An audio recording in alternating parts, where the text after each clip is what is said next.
नमस्ते, आदाब, सत श्री अकाल। Hindi study with Poonam channel पर आप सभी का बहुत बहुत स्वागत है। तो आज हम बात करेंगे सीटेट की कट ऑफ के बारे में कि सीटेट का कट ऑफ कितना जाएगा। तो बच्चों, आपके मन में बहुत सारे इसको लेकर सवाल होंगे। जो जनरल के होंगे उनके मन में सवाल होंगे कि मेरा कट ऑफ कितना जाएगा, क्या मेरा कट ऑफ 90 ही जाएगा। तो जनरल का 90 ही जाएगा, क्योंकि जनरल का हमेशा से 90 जाता था और अभी भी 90 ही जाएगा। अब फ्यूचर का नहीं पता कि उसमें कुछ चेंज हो सकता है, लेकिन जनरल जो कैंडिडेट हैं उनका 90 ही जाएगा। ठीक है, तो आप कंफर्म हो जाइए कि आपका 90 ही जाने वाला है। और यदि हम बात करें कि अब आपको फ़ायदा क्या क्या होगा, मतलब आप यदि चैलेंज लगाए हैं तो क्या उसके 2-3 मार्क्स मिल सकते हैं, या फिर नॉर्मलाइजेशन की बात करें तो नॉर्मलाइजेशन में कितने मार्क्स मिलेंगे, उसमें भी 1-2 मार्क्स मिल सकते हैं। बच्चे इस तरह की उम्मीद लगा के रखे हैं कि कितने मार्क्स मिलेंगे। तो आपको बता दें कि चैलेंज का जो है उसका रेयर 1-2 नंबर ही मिलेगा, उससे अधिक तो नहीं मिल सकता, क्योंकि जो सीटेट है वो आंसर की में गलतियाँ बहुत कम करती है, 1-2% ही करती है। तो 1-2 नंबर मिल सकते हैं आपको नॉर्मलाइजेशन के या फिर चैलेंज के भी। तो कुल मिला के आपको 3 से 4 नंबर मिल सकते हैं मैक्सिमम। ठीक है, मैक्सिमम 3 या 4, ठीक है, इतने ही मिल सकते हैं। तो यदि जनरल कैंडिडेट वालों के नंबर 88 हैं तो उनको फ़ायदा हो जाएगा, नॉर्मलाइजेशन का फ़ायदा हो जाएगा।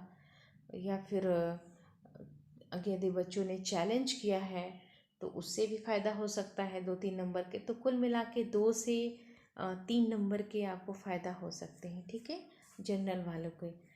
और यदि हम ओबीसी और एसटी एससी की बात करें तो ओबीसी एससी एसटी वाले बच्चे, सबसे पहले आप ये जान लीजिए कि आपका जो सर्टिफिकेट है वो सेंट्रल का है, तभी आपका मान्य होगा। यदि वो स्टेट गवर्नमेंट का है ना तो आपका मान्य नहीं होगा, आपको 90% ही लाने होंगे। यदि आपका सेंट्रल का है, सर्टिफिकेट पे लिखा है कि ये सेंट्रल के द्वारा सर्टिफिकेट बनाया गया है, तब आप 82 लाते हैं, या फिर आप 80 भी लाते हैं, 89 लाते हैं। तो नॉर्मलाइजेशन या चैलेंज के तहत हो सकता है कि आपके 2-3 मार्क्स बढ़ जाएं और आपका सीटेट क्लियर हो जाए।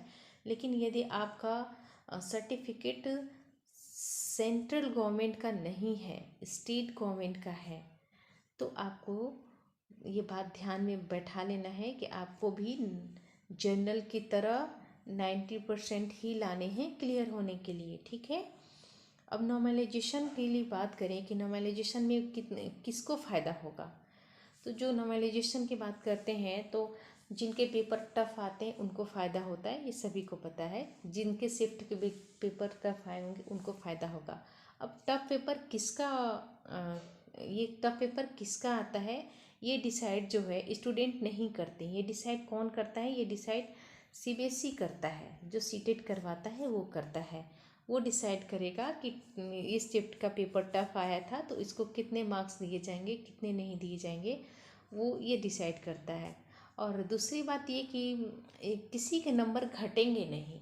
अब किसी का पेपर इजी आया है तो उसके नंबर घटेंगे नहीं।